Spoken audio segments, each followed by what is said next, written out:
I have with me here today to look at this issue. An Ijaw fundamentalist, and also some call him a militant leader, though he might not agree with that, but that is the general opinion in the public. I'm talking about Alhaji Mujahid Dokubo Asari. Sir, you're welcome to. Good afternoon. Thank you. In some quarters in Nigeria, they consider you to be a militant leader because you're one of those who took up arms against the Nigerian state. How do you reconcile this position? I don't know the meaning of the word militant, so I don't want to dwell on that because I've never bothered to check. It is within my right not to check any words in the English dictionary or lexicon. But my name is Alhaji Mujahid Abubakar Dokubo Asari, Alabedi Abale of Kalabari. At 50 years, I am old enough to know what is good for myself, my family, and my people. In the 80s, we started to rejuvenate and reinvent the Ijaw nation through setting up of different organizations. I started with a Marxist organization, Committee of Collective Conscience. I was the leader of that committee, and then we merged with other organizations that share the same aspirations with us. First, it was Movement for Survival of Ijaw Ethnic Nationality in the Niger Delta, led by Mr. Tiko Ogoriba. From there, the Ijaws met, the Ijaws from the west and from the east met at Port Harcourt, and we decided to unify the whole Ijaw movement. So we have the Mimbutus in the west, we have Findik, we have Krimani, we had KYA, we had several organizations. We decided to meet at Akasa and unite the movement to become the Ijaw Youth Council after the Kayama Declaration. The Ijaw Youth Council started with a collegiate leadership.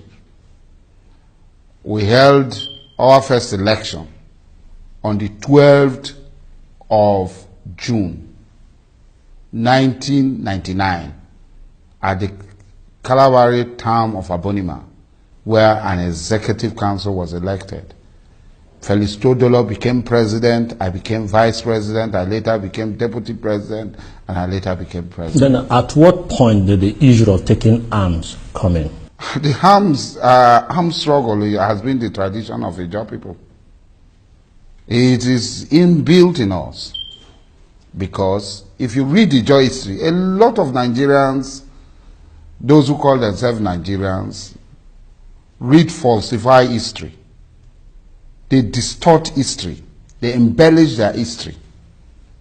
The Ijaws were the only people in Africa that fought the British and defeated the British. No other people in this part of Africa, the Ashantis fought, other people fought, but it was only the Ijaws that fought. The Akasa battle, when the Royal Niger Company was given concessionary right by the British Crown, far away Britain, to usurp Ijaw sovereignty. King Koko of Nembe rose and attacked the invaders at Akasa and defeated them. At what point did you not take arms against your country? No, not my country. Nigeria is not my country. I am an Ijaw man. I have never chosen to renounce my citizens of the Ijaw nation. Now, would it be right for people to say then you are an unpatriotic individual if you deny the country you belong to? Ijaw is a constituent of the Nigerian nation. No. That's not true, my brother. Allow me to give you the historical antecedent. Nations are built by people, not by force. The Ijaw nation were made up of different city-states. King Jaja of Opopo fought against the British. He was strict and taken to Virgin Island. There are so many Ijaw kings. King Ibanijuka of Okrika did the same thing. He was taken to Calabar and put in prison. King Pepo of Bonny was deported to Great Britain. He went to England, he was in London. So Ijaw kings resisted. Ijaw elites resisted the imposition of British rule. In 1923, the Ijaw people, the Oil River chiefs and people, sent a delegation to London to fight and complain against the imposition of colonial rule on Ijaw people in 1922. So your grouse is the imposition of the colonial rule? Yes. They went, not only that, look, let's show historical and clear historical fact what the Ijaws have done to clearly demonstrate that they are not Nigerian. Sorry. Are you speaking for the Ijaw nation or are you speaking for yourself? As a former president of the Ijaw Youth Council, which was the premier organization of the Ijaw people, elected by Ijaw people, I have an authority to speak for the generality of what the Ijaw people believe. And these are historical, they are documented here and abroad. But as at now, you do not have the mandate to speak for them. I'm saying this because I want to bring up something that is Alhaji Mujahid speaking for himself, that he is not... Excuse me, I am giving you historical facts. So you build on these historical facts to draw your conclusion, whether I am speaking for the Ijaw people or not. These are historical facts. You can go to your history books and search. Make the relevant searches. In 1923, a delegation was sent to the colonial office to demand by the Ijaw people that they never surrender their sovereignty to Great Britain. What the Ijaw kingdoms of New Calabar, Grand Bonny, Nembe Brass did was to sign treaties with the British Crown. They never ceded. They never ceded their sovereignty to Britain, like, for example, Lagos ceded a sovereignty to Britain. The Sokoto Caliphate was defeated. Sultan Atairu was killed by the British. Arochukwu was defeated in 1903. Bini was defeated in 18-something. All these kingdoms were defeated. And Abeokuta, look, Nigerians don't know their history, and they don't. People hold the history of our people. Do you know that Abeokuta was not, the Egba Federation was not part of Nigeria until 1923, after the amalgamation? The state in Nigeria called Bayelsa, is it dominated by Ijaws or not? When you ask this question, excuse me. Just answer them a question. No. It cannot be black and white. There was white apartheid rule in South Africa. Does it make Mandela... The state in Bayelsa, is it dominated by Ijaw? It is an occupied Ijaw territory by the Nigerian state. The Nigerian state is occupying Bayelsa, which they call a Batustan, which they created for administrative convenience to administer people. So the pipeline vandalization, is it a way of getting attention of the Nigerian state? Nobody is getting any attention of Nigerian state. Nobody. If some people are doing that, okay. But your people did that in the Niger Delta. Not my people. There are different groups. In every struggle, there are revolutionaries and counter-revolutionaries. The group you benefited from, are they the revolutionaries or the counter-revolutionaries? The wealth of the people belongs to them. And they have the right to take their wealth in any way and use it in any way they want. Under the laws of the land. Which law? The laws of the apartheid law of the Nigerian state that gives somebody from Madugri oil well in Ikube, that gives somebody from Sokoto oil well in Po, that if you come to Ogoni land and take the oil of Ogoni people, because it is Nigeria. You seem to be against the knowledge of the commonwealth of the people. What is commonwealth, my brother? What is owned by everyone. How can it be owned? What is the relationship between me and a German and an Hausa man? What is the relationship between me and a German and an Igbo man? What brings us together? How are we related? It has become a growing trend in Africa. You have insurgency in everywhere, in Mali, in Somalia, in every part of Africa. Do you subscribe to this insurgents group rising or becoming terrorist groups? My dear brother, I don't know what you mean by terrorists. That in the 18 something, some European merchants sat down in Berlin and balkanized Africa as if we were meat to be sold after they slaughter a cow.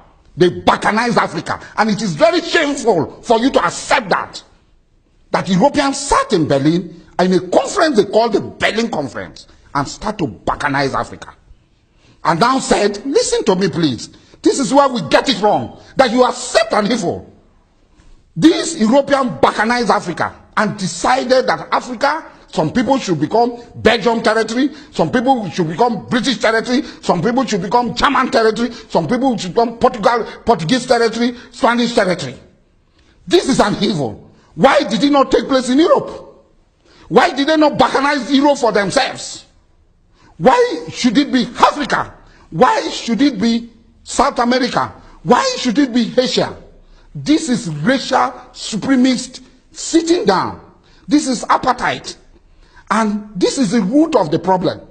Because when you take a Tuareg who is not under the Mali Empire or the Songhai Empire and say he's a Malian, Peter Toshobo Mali said, how can you call me a name that is not my name? Or in the Bible, by the rivers of Babylon, where we sat down, and there we wail when we remember Zion. That we are compelled to speak a language. For the wicked, carrying us away captivity, required from our song. How can we sing the Lord God's song in a strange land? Klaji, let me still go back to this issue of the insurgency in Africa. I asked a question. Yes. The Tuareg in Mali, the other parts of Africa where you have terrorist groups springing up, insurgents groups springing up. Yes. In Nigeria where you have insurgents springing up, Boko Haram. Yes.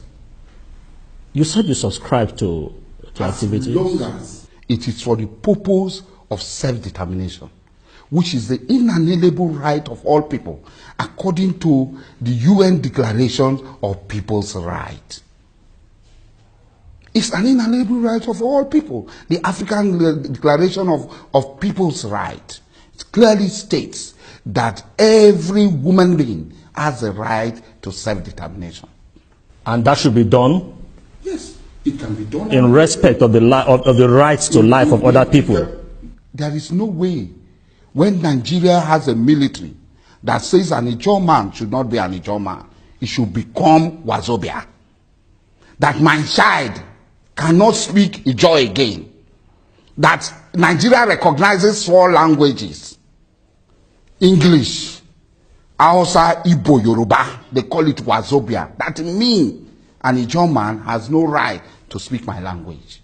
When the UN, through our agencies, is struggling to preserve all languages in Nigeria, the constitution of Nigeria is trying to extinguish languages they consider not national. Now, can't you see there's a problem somewhere if people of like minds with you subscribe to this insurgents group that they have a right to self-determination? Don't you think that the African nation is endangered? It is greed. The root of it is greed. There are nations in this world that are less than 20,000 people in the Caribbean. Their population is less than 20,000. If Ogoni people says, we the Ogoni people have decided to be an Ogoni nation, nobody has the right to tell them to become Nigerians. Let me try and understand your position. Now, over time, there was this struggle in the Niger Delta in Nigeria, and there was this issue of amnesty granted to the Niger Deltans, to the militants. Amnesty granted But that question is not meant for me because I'm not a militant. I'm not a recipient. To your kinsmen, they were granted amnesty. So if somebody, my kinsman is an armed robber. And you benefited from it? How? If my kinsman is an armed robber and my kinsman is pardoned, me too, I am pardoned? If the government, after sentencing my kinsman who is an armed robber to death, decide now to pardon him, so you now come to me and say, because I am an Ijaw man, and Ijaw man is an armed robber, he has been pardoned, so me too have been granted pardon from armed robbery? A group of people were bribed with money that the government wants Ijaw oil to flow, want the Chekri oil to flow, want Orobo oil to flow, want Igbo oil to flow. And all of a sudden, they decided, why don't we bribe them part of the money? And they bribe them. Because first, there is no law in Nigeria that gives power to Yar'Adua to grant anybody a pardon who has not been convicted in any court of law. The president has right to grant amnesty. It cannot. It's wrong. It's illegal. It is fraudulent. There is nothing called amnesty. We went to court. We took the Nigerian state to court. That the Nigerian government does not have the right to... In what capacity did you take? I took the Nigerian government to court because I came from an area where Yar'Adua sat down in Abuja and decided that he's going to grant pardon to some people. So I went to court for the court to interpret whether me, Alhaji Dokubo Asari Alawe Diabali of the Kingdom of Calabar is also included in that is award. And the court refused to sit. We have been compelling the court to sit, to interpret, because there is no law. The law is very clear. Government can give pardon to people who have been convicted. Or what they do, if I have a case, like me, I have a treason on my head in court. The treason charges are still on my head. What the government do is to put nolli prosecute, to stop prosecuting me. These are the only two ways government can clear somebody of crimes. But what Yar'Adua did is outside the law. But Nigeria creates law where there is no law. Okay, now we'll go on break now, and when we come back, we'll still be talking about the issue of the petroleum industry in Nigeria.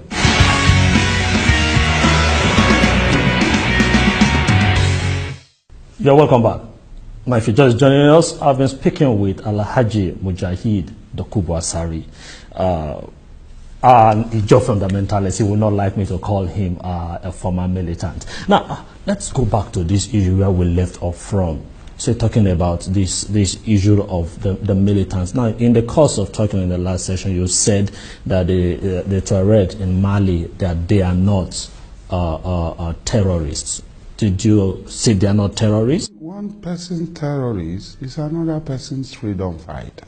But by international law, the activities constitute terrorism. International law. There are laws that guide our daily activities. No, you cannot enact laws that do not originate from the people. The laws must originate from the people. The people must consent to be under that law. You cannot sit down in New York and legislate for the people of Asari in Ijaw land. Asari in the deep swamp of Ijaw land. The man sitting in New York. So you rather call them militants? For me, there is a thin line. There are people, criminal, who cash on the people's right because the people are fighting, because there is a situation of unrest and anarchy. These people go hiding under the people, legitimate struggle to perpetuate criminal activities. That is possible. In our struggle, there are people like that. So by your definition, who is a terrorist? A terrorist is somebody who kills for the purpose of drawing attention to himself. Okay, let me just bring this. Yes. Do you see that trait in the Boko Haram in Nigeria? Yes, it's there. So you agree they are terrorists? There might be. You just defined it now. No, there might be Boko Haram terrorists. All Boko Haram, whatever they call themselves, might not be terrorists. I don't understand. Are you making a demarcation? There is a demarcation. In our Niger Delta struggle, there is a terrorist called Emi Oka. Who is a terrorist? Who people like us were shouting before the government realized. Have been shouting. My publications are there that this fellow is a terrorist. Okay. Now let me also take you to a statement made by an Islamic leader in Nigeria, the chief of Sokoto, the Sultan of Sokoto. He did say, he talked about amnesty for the Boko Haram. I support him totally. If some people who carried guns... but your kinsman, the president, also said he's in disagreement that he cannot grant... I cannot always agree with Goodluck, Ebele, Azikiwe Jonathan, my brother. Is the Nigerian president wrong in his stand? Yes, he is wrong in this instance.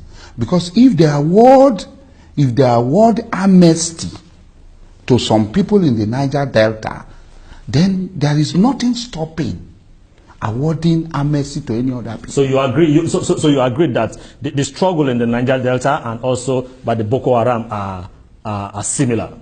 They might not be similar, my brother. They might not. But if the fundamentals of their struggle is self-determination, then it's similar. In the Niger Delta, there are some people who are struggling for their pocket. Some are struggling for their stomach. Some are struggling for resource control. Some are struggling for governors to have more funds. Okay, let me finish. Let me finish because this thing, a lot of people don't get it. There are some people like us who are struggling for the independence. And who also benefited from the entire struggle. There is no benefit, my brother. Now, let me read to you a statement made by one of your kinsmen. You know the Okrika youth movement? Okay, there is no such youth movement, so forget about it. Do you know Anthony Amieyefori, the secretary? You can call him for an interview so that we'll know him if he's not a ghost. Because he made a statement concerning you. He can make. That you are one of those who are struggling for your own selfish reason, that your own struggle is a selfish struggle. Look, let me tell you, my brother, don't insult me. I am here in an interview and know my pedigree. If it's my kinsman, he's a woman being, call him, grant him an interview. Let him state where I benefited from the struggle. So if you look at it, if I had not been in the struggle, choosing the struggle, it's like referring to Mandela. He became president. Excuse me, please. Don't get it wrong. You people play with serious things. Chief, let me go to this issue made recently by one senator, Senator Ita Enang, on the floor of the Senate. He alleged that about 83% of the oil wealth are owned by Northerners. The oil license is owned by Northerners. And how will you react to such a revelation coming from a senator? How can you? What sort of injustice? What sort of corruption? That you, I don't know where you are from, that in your village, somebody will be sent from Ibadan to come to your village and take the resources from your village. He's not taking it alone. When he's taking it, he discharges toxic waste that harm the environment, degrade the environment, that kills the environment. He pollutes the air that you breathe. New sicknesses, acidic rain, all sort of things comes with it. When I talk, I'm fighting for my stomach, but somebody from Mina who lives on an hilltop should sign a paper and give it to one seamstress, tailor, woman, what do they call woman? Tailor. That a tailor who sews clothes for his wife should be awarded oil blocks and should become the richest black woman in the world for doing nothing. How do we move forward? How do we go forward from here? First and foremost, we must go to a round table, a sovereign national conference, that Britain brought all of us together. We don't want to fight. We don't want to kill each other. Boko Haram, don't kill people again. Other people don't kill. Let all of us come together. OPC, everybody come and sit down. Ijaw people, do you want to be in Nigeria? We say, no. I beg. We no one fight. Ijaw go. Shekiri people, do you want to be in Nigeria? I say, yes. Shekiri people, Nigeria, no, not be Nigeria. Ogoni people, do you want to be in Nigeria? They say, no. Ogoni people, go your way. It is not novel to Nigeria. It has happened. No, wait. It has happened in Ethiopia. Ethiopia sat down in a sovereign national conference. And they say, oh yeah, let us talk. Eritrea say, we don't want to be Ethiopia. Oh yeah, Eritrea go. Eritrea do you see the Nigerian leadership being capable of doing that, bringing about the... That is the greed we are talking about and the selfishness. Me, I no want be Nigeria. Me, Dokubo Asari, I no want be Nigeria. I be John man. I be. Alhaji, thank you so much for coming on my show today. Thank you. You've had it all from Alhaji Mujahid Dokubo Asari. Thank you so much for being part of this edition of Straight Talk. My name remains Eshomomo Imodu. Bye-bye.